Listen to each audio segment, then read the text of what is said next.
bimbingan dan konseling.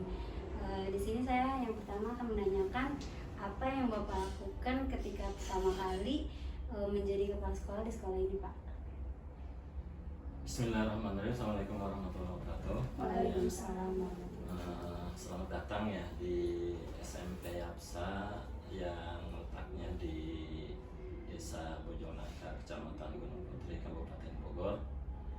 Alhamdulillah, Bapak sudah dipercaya sama yayasan memimpin sekolah SMP Yapsa ini dari mulai tahun 2013. Alhamdulillah sekarang sudah 2021. Berapa tahun tuh? Lama, Pak. Ya, 9 ya. Kemudian maaf dengan pertanyaan yang tadi ya. Jadi ketika Bapak dipilih untuk atau dijadikan kepala sekolah untuk menjalankan amanah ya, kami bertekad ingin memajukan dari SMP Yapsa ini, terutama kualitas dan lain sebagainya. Seperti itu sebetulnya ya. Artinya ingin merubah kebiasaan-kebiasaan yang memang dulunya tidak kurang baik ya, jadi dirubah menjadi lebih baik gitu. Kemudian program-program yang memang tahun-tahun atau sebelumnya, kepala sekolah sebelumnya belum terjalankan atau belum terrealisasi, maka saya beserta tim yang ada di SMP Yapsa ingin merubahnya atau ingin menjalankannya gitu ya. Kenapa? Karena semua sekolah pasti mempunyai program baik jangka pendek maupun jangka panjang ya. Cuman yaitu kadang-kadang kita terbentur dengan waktu, kemudian dengan dana, dan juga dengan tenaga kerja yang memang ada di SMP Yapsa ini. Seperti itu. Baik, Pak. Lalu apa yang menjadi faktor pendukung dan penghambat dalam membina guru-guru untuk meningkatkan profesionalisme guru-guru di SMP Yapsa ini, Pak? Ya, sebetulnya setiap program atau cita-cita yang kita ingin lakukan itu memang kadang-kadang terbentur dengan program kita sendiri sebetulnya ya, yang memang kadang-kadang terlalu banyak program juga kita juga artinya sulit untuk mengutamakan mana yang lebih utama gitu ya. Namun kami tetap yang membimbing guru-guru agar semua kewajiban-kewajiban guru bisa dilaksanakan. Kemudian kewajiban-kewajiban mereka untuk senantiasa melakukan kewajiban seperti kegiatan KBM yang memang ada di sekolah kita ya, kita maksimalkan. Artinya walaupun ya sekarang dalam kondisi pandemik seperti ini ya, semua serba keterbatasan, tapi kita tetap untuk melaksanakan apa yang diprogramkan sama pemerintah dengan daring ya, kita lakukan. Kemudian sekarang sudah mulai semi artinya tatap muka, atau beberapa persen kita memang sudah masuk anak kita. Jadi untuk kendala memang ya, kendala kita banyak juga sih kendala ya. Kendala yang pertama yang kadang-kadang ini terbiasa ya, kalau di swasta kadang-kadang terbiasa dengan terlena mereka melakukan kegiatan, tapi kegiatan itu tetap dilakukan tapi tidak sesuai dengan RPP, kemudian silabus dan sebagainya. Bahkan kadang-kadang jadi kendalanya kita tanya silabus, kita tanya RPP, mereka belum siap, tapi ngajar tetap ngajar. Seperti itu. Lalu kan Bapak di sini sebagai pejabat formal ya Pak, bisa dibilang. Terus apa yang Bapak lakukan dalam membina guru-guru untuk meningkatkan profesional guru di SMP Yapsa, Pak? Ya, begini, sebetulnya kita ada program ya, artinya program untuk bimbingan guru-guru juga kita juga dari kepala sekolah ya, bahkan kita setiap minggu itu mengadakan apa namanya rapat ya, rapat mingguan di hari Senin biasanya kita melakukan seperti itu. Kenapa? Karena untuk membahas apa namanya perjalanan pendidikan yang ada di kita. Kenapa? Karena kita juga harus survei ya, artinya pendidikan ini tidak bisa berjalan dengan sendirinya tanpa ada bimbingan ataupun apa namanya apa ya arahan-arahan dari kita gitu ya. Bahkan kita sering mengadakan apa namanya penataran dan juga MGMP dan lain sebagainya ya, itu untuk meningkatkan kualitas kerja guru gitu ya, baik dari kita, kemudian juga dari yayasan, bahkan dari apa namanya dari pengawas yang memang ditugaskan untuk di Kecamatan Gunung Putri, terutama pengawas SMP ya. Jadi itu ada MGMP, kemudian ada juga Bintek dan lain sebagainya. Ya kita otomatis apa yang dipinta atau program yang mereka pinta dari guru maupun dari sekolah kita kirim ya, kirim untuk melakukan kegiatan tersebut. Kenapa? Karena untuk menambah ya pengetahuan dan juga kualitas, biar guru-guru punya apa namanya semangat lagi gitu ya. Nah, lalu usaha apa saja Pak untuk meningkatkan agar terwujudnya SMP YAPSA kegiatan-kegiatan itu?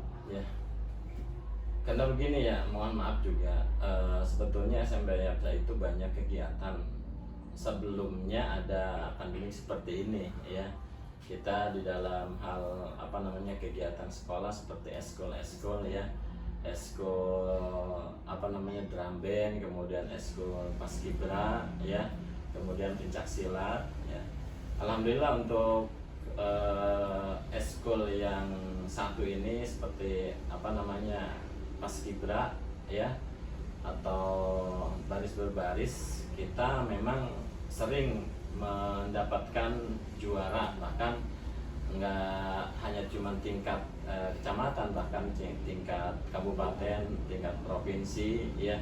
Kita banyak apa namanya trofi-trofi yang memang menjadi kebanggaan buat kita sebetulnya itu. Bapak menjadi kepala sekolah dari tahun berapa? Ya kalau hitungan ini ya, kepala sekolah Bapak dari tahun 2013 ya, itu sudah diangkat sama yayasan menggantikan Pak Mian ya. Nah, jadi sampai sekarang 2021 ya, mungkin ya perjalanannya seperti itu ya. Baik, kalau lumayan lama berarti ya Pak? Hah? Lumayan lama ya, kalau dihitung-hitung udah hampir 8 tahun 8 tahun ya Pak. 8 tahun. Baik, selanjutnya kan Oke, Pak. Iya. Saya Intan Fani, saya sama dari OHAMKA juga, dari program studi yang sama. Untuk melanjutkan pertanyaannya, kemudian program apa saja Pak yang sudah terwujud di sekolah ini? Untuk kepala sekolah, Untuk sekolahnya bisa untuk kepala sekolah. kalau program mungkin ya banyaklah program ya, cuman ya kadang-kadang kita terkendala dengan biaya ya, artinya juga terkendala dengan keputusan yayasan. Kenapa? Karena kita sebagai bawahan hanya cuman bisa mengajukan program-program ya yang memang sudah ada di program kami gitu ya. Cuman ketika kita mengajukan, yaitu kadang-kadang terbentur dengan kendalanya keuangan, kemudian juga kebijakan yayasan ya, yang kadang-kadang ya artinya bisa ada yang bisa kita jalankan, ada juga yang memang ditolak ya. Seperti hanya gini, untuk kegiatan memang kita dari awal ada kegiatan pakar ya, pakar untuk apa namanya membuat program kerja.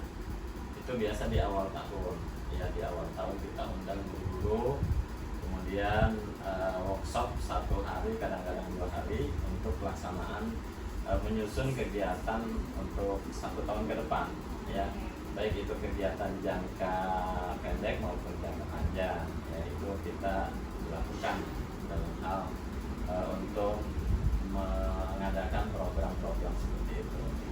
Kemudian dalam pelaksanaan kegiatan siswa juga ya, programnya ada PTS, kemudian ada UAS, ujian sekolah, kemudian juga ada ujian semester dengan semester, dan mungkin nanti diakhiri dengan ujian sekolah atau ujian nasional ya. Kalau dulu kan berbasis komputer, kalau sekarang udah nggak ada lagi, yang UN udah nggak ada lagi, yang ada adalah ujian sekolah seperti itu ya. Kemudian juga sekarang ada lagi muncul yaitu asesmen ya, itu berlaku untuk kelas 2 ya, atau kelas 8, dan itu pun tidak semua siswa. Jadi sampel aja paling beberapa siswa dari 100 siswa paling 50 atau 40 siswa yang ikut asesmen nasional gitu. Itu muncul lagi setelah ujian nasional dihilangkan. Terus apa sih Pak usaha yang dilakukan untuk menjadikan sekolah ini lebih maju, lebih bermutu lagi gitu? Ya kalau usaha sih kita usaha ya, artinya kita melakukan usaha seperti itu. Ya kalau untuk memajukan ya kita promosi dengan dengan brosur ya, kemudian promosi dengan kegiatan-kegiatan diekspos ke luar ya. Semua kegiatan yang kita adakan di sini yaitu untuk menarik ya, atau untuk daya tarik mungkin masyarakat luas ya.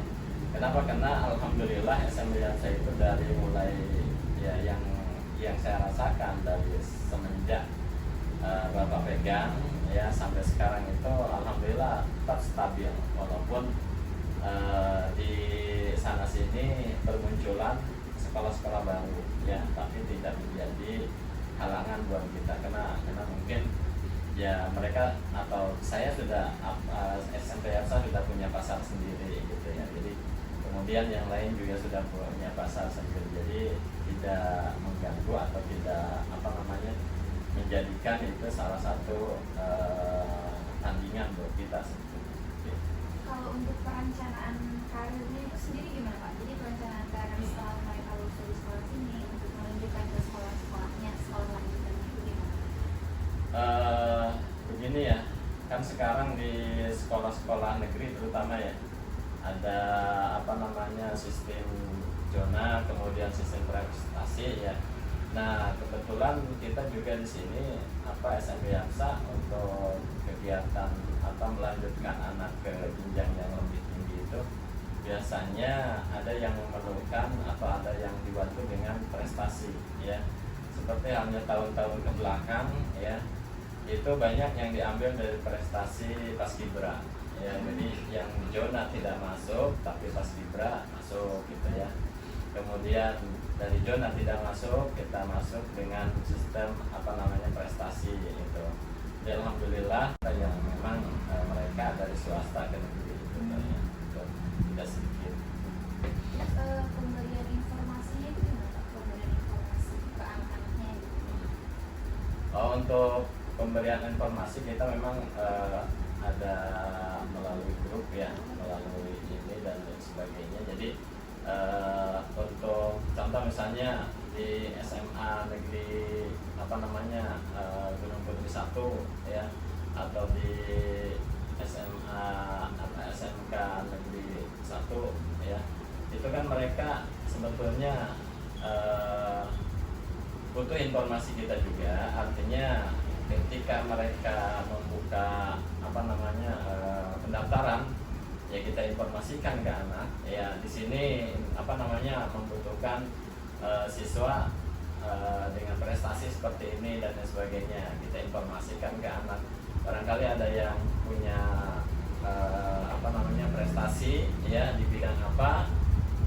Nah mereka kan sekarang sistemnya sistem online ya, jadi mereka daftar dulu di di sekolah melalui TU kita ya, informasinya baru kita daftarkan melalui online ya. Jadi dijaring dulu ke SMP, baru nanti kita berikan ke melalui ini ke jenjang yang lebih tinggi gitu ya.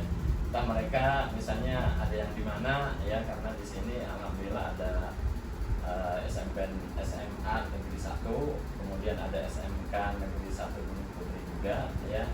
Kemudian ada ya apa namanya sekolah-sekolah favorit yang memang ada di lingkungan kita. Kita informasikan ya. Terus apa hal yang paling diutamakan dalam perencanaan mereka?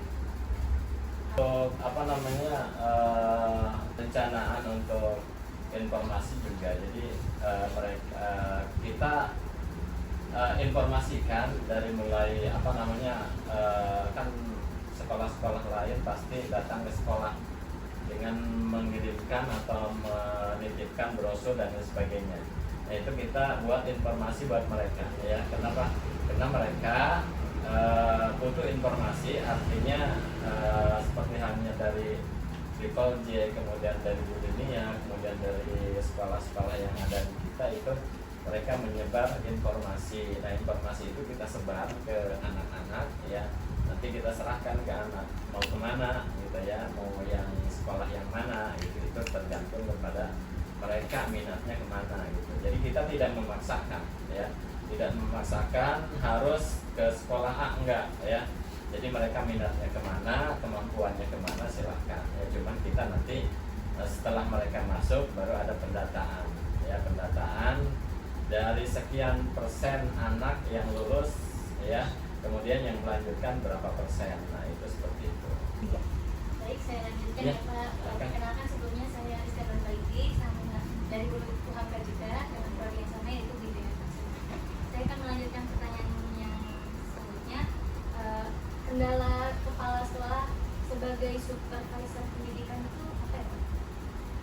Ya begini ya, memang banyak kendala juga, terutama sekarang kan dengan banyaknya update dengan teknologi yang begitu canggih ya, akhirnya dampak juga kepada anak-anak ya.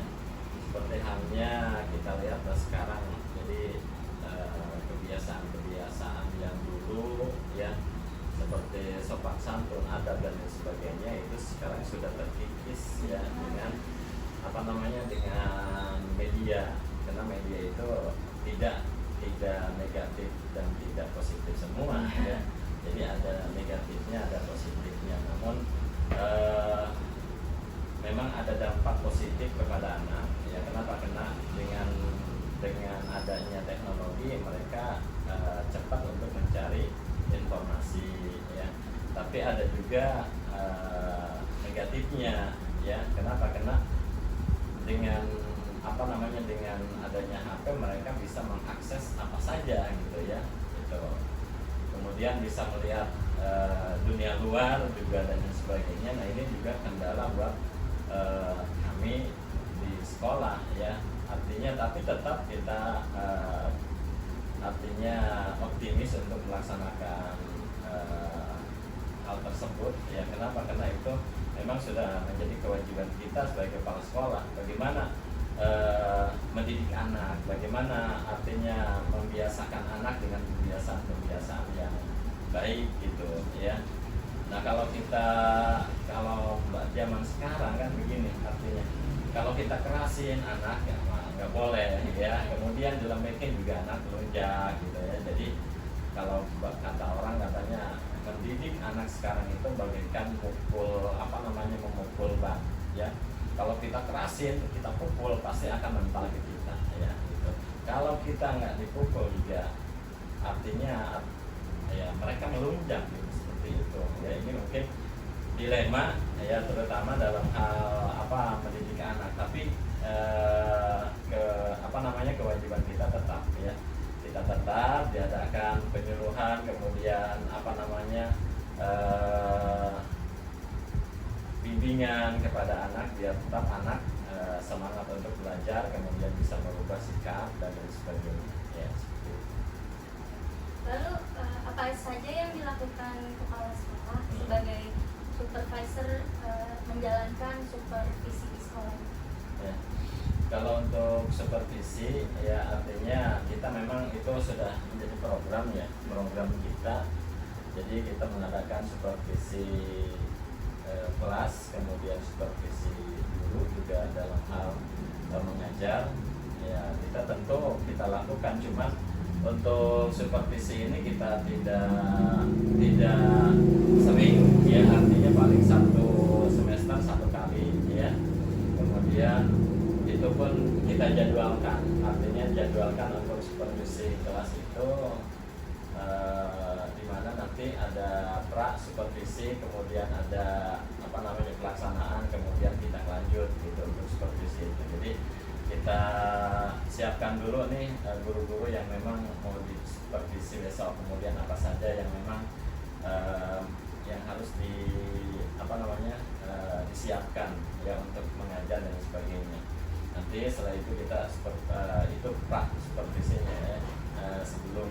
Nah kalau sudah supervisi ya baru kita nanti ke kelas, kemudian setelah itu kita panggil lagi ke kantor untuk tindak lanjut ya. Mungkin ada sekiranya yang harus kita sampaikan atau yang harus kita tambah dan sebagainya, seperti itu untuk tahun ke depan.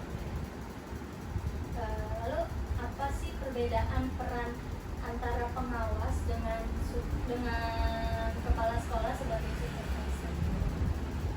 Kalau kepala sekolah jelas ya, kalau kepala sekolah itu tiap saat, tiap hari ya kita supervisi, entah itu secara langsung maupun tidak langsung gitu. Artinya melihat perkembangan sekolah ya, perkembangan siswa dan sebagainya gitu.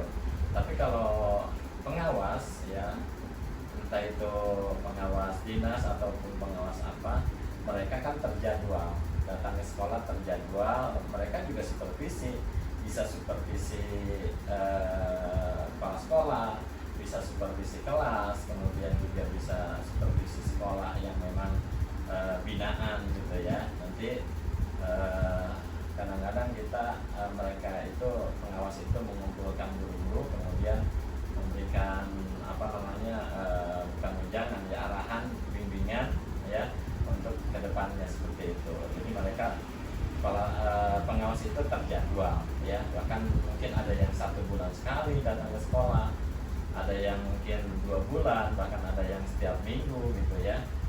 Nah, tapi kalau kami sebagai kepala sekolah, jadi supervisinya atau pengawasannya tiap hari 24 dari mulai masuk sampai mereka pulang. Bahkan mungkin ketika mereka pulang juga kita kadang-kadang ditelepon ini, telepon itu, kemudian ada kejadian ini dan sebagainya, dan kita harus tetap siap gitu, seperti itu.